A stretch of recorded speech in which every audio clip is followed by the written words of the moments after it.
Marich told Ravan, I have listened, my king, to all that you have said, and I am filled with boundless sorrow.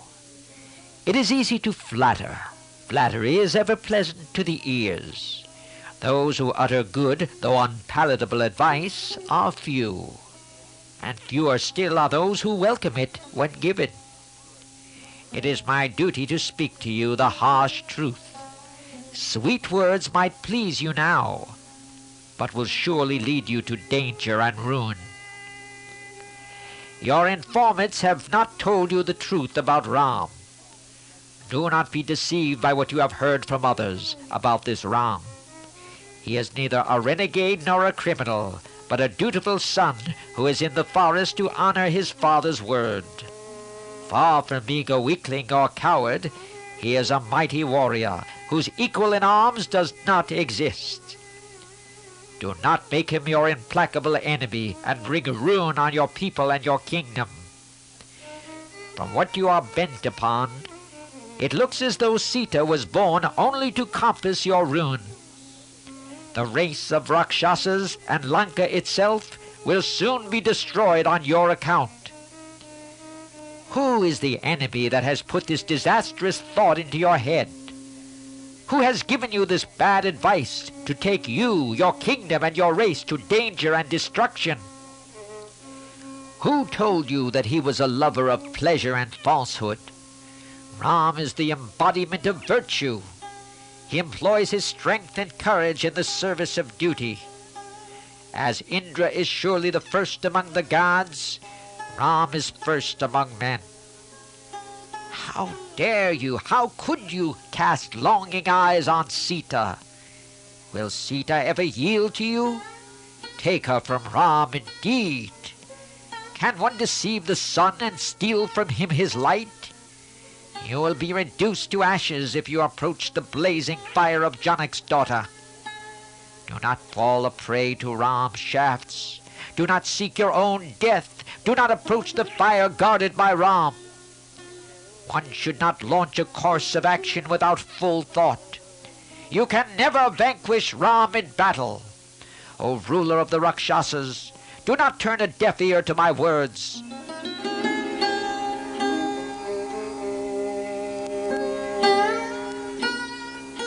Do you remember how in olden days, proud of my strength, I disturbed the rites and sacrifice of the sage Vishvamitra?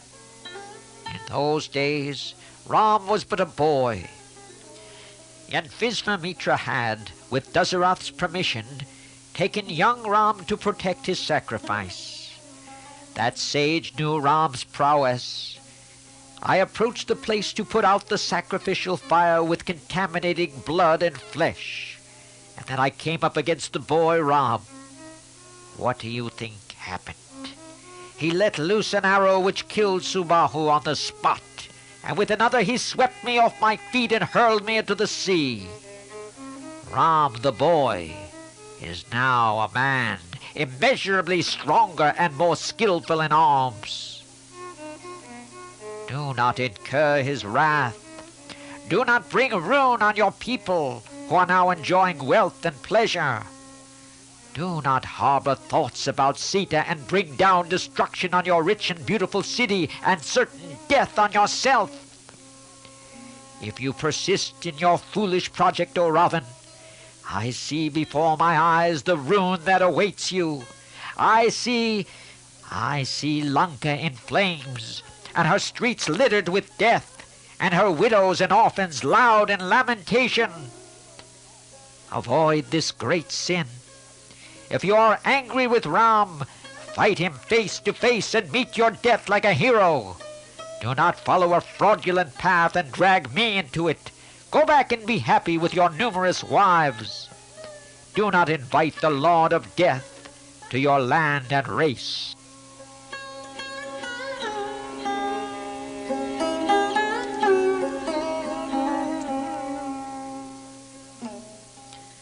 Thus Marich earnestly pleaded for the good of Ravan, who, however, was far from pleased or convinced. How could good advice prevail on a victim of lust?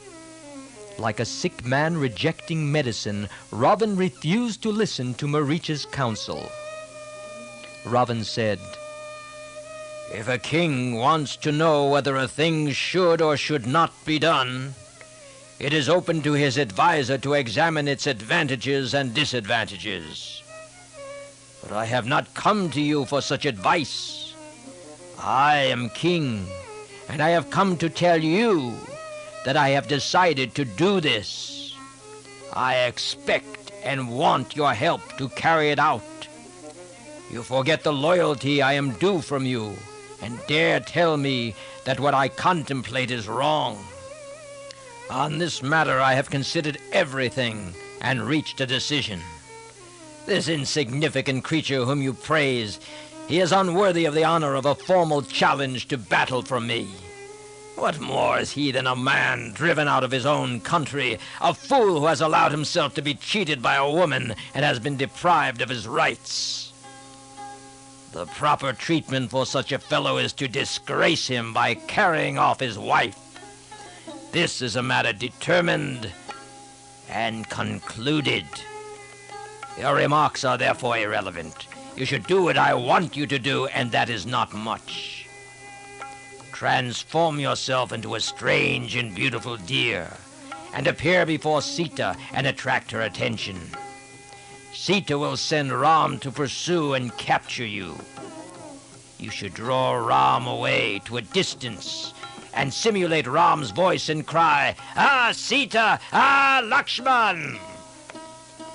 Hearing this, Sita will conclude that Ram is in danger, and she will force Lakshman to go to his aid. When thus she is alone, I shall carry her off to Lanka. Once you have rendered me this help, you will be at liberty to do what you like. But if you will not help me now, understand, your life shall be forfeited.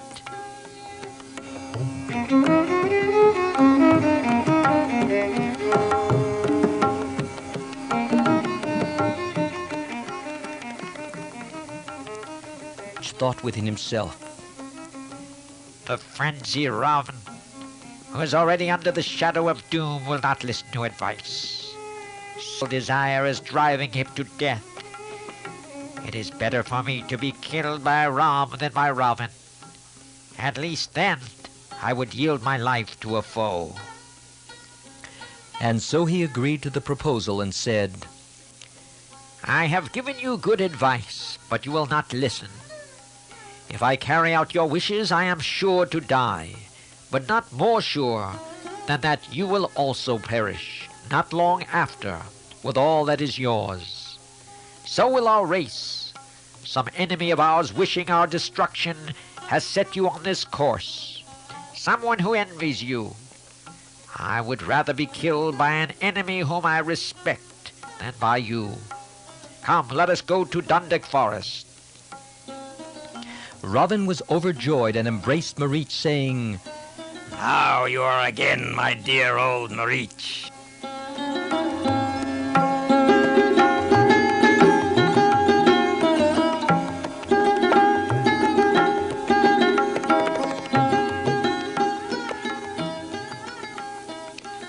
The two ascended the chariot and proceeded towards the Dundak forest.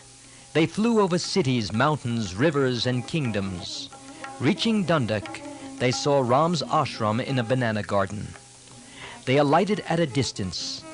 Ravan took Marich by the hand and, pointing to the ashram, told him to do his part according to their plan.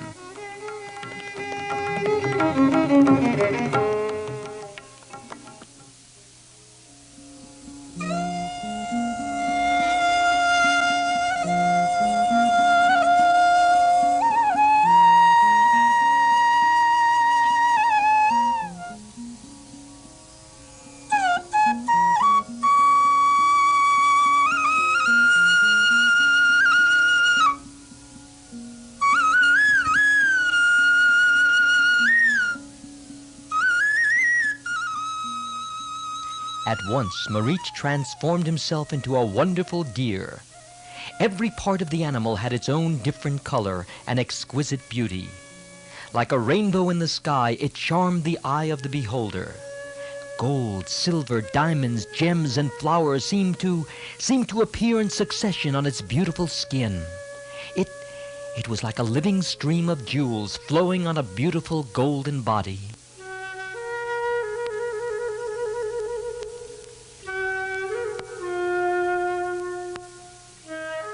With such surpassing beauty, the magic deer wandered here and there, now resting for a while, and now pursuing its graceful frolickings. It would sometimes bend and nibble the grass on the ground, again lift its head up to eat the tender leaves of plants. It would sometimes walk slowly near the ashram, and again jump away and disappear, and then reappear at a distance. Sometimes it would join a herd of deer. Then it would part from it and walk alone. The other deer would smell him and move away in sudden terror.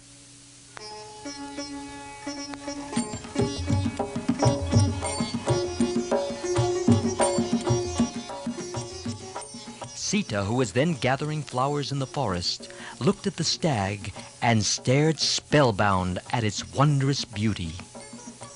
The deer, too, stared back at her and ran here and there in front of her, shedding a new beauty on the landscape. "Do come and look! Do come and look!" cried Sita, eager that Ram and Lakshman too should see that wonderful deer. "Come quickly, quickly!" she cried. Ram and Lakshman came out of the cottage, saw the exquisite creature, and marveled at its beauty. But Lakshman grew suspicious. It seemed to him that it was no ordinary deer, but a Rakshasa or demon in disguise. Both Ram and Lakshman had heard about Marich, and had been told how, assuming the form of a deer, he would often beguile and destroy those who came for hunting deer in the forest. Lakshman said, "This is no ordinary animal. This is a trick of the Rakshasas." But Sita said, "Please catch this deer for me. We shall bring it up as a pet in the ashram. This is the most beautiful creature I have seen so far in this forest. Look at it. Look at its color. What playfulness." And so she went on, talking of the deer and desiring to possess it. And she pleaded, "Please, please somehow catch it for me." She begged Ram, "Soon we shall have to return to the city. Should we not take some rare thing from the forest to Ayodhya? How beautiful it will be, this exquisite creature moving in the inner apartments of our palace. Bharat would be so pleased. I should love to give it to him. Please, my beloved, catch it for me. Somehow catch it for me." Sita saw that Lakshman did not seem to like her insistence. This only made her more determined to persuade Ram to get it for her. Look at it. It's all gold. And look now, it's all silver. Look, it's going away. Please, please go and catch it. Look again, look. All these long years I never saw such a beautiful thing in these forests. It's like a cluster of shining stars. Ram could no longer resist her entreaties. He said to himself, "Even if Lakshman is right, and the creature is a Rakshasa, then I will kill it. What is there to be afraid of?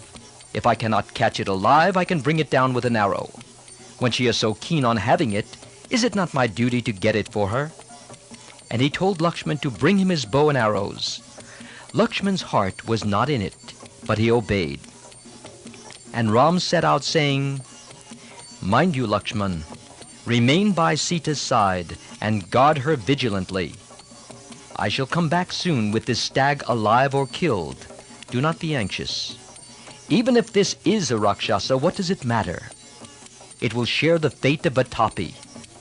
If it has come here to cheat me, as Vatapi tried to cheat sage Agastya, it will be the victim of its own deceit.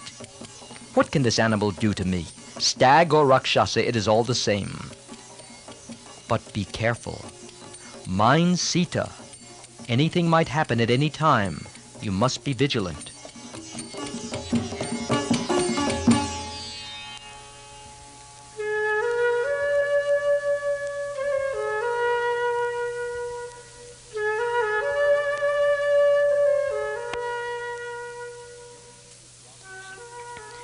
In order to give Ravan plenty of time and opportunity, Marich kept within sight of Ram, but beyond his reach, and drew him on and on.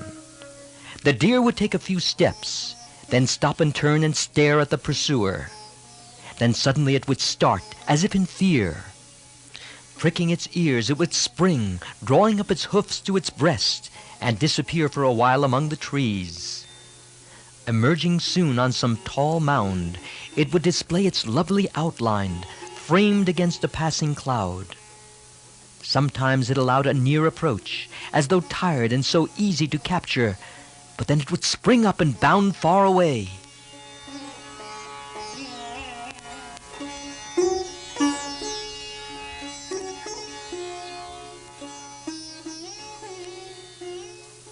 This went on until Marich took Ram some distance.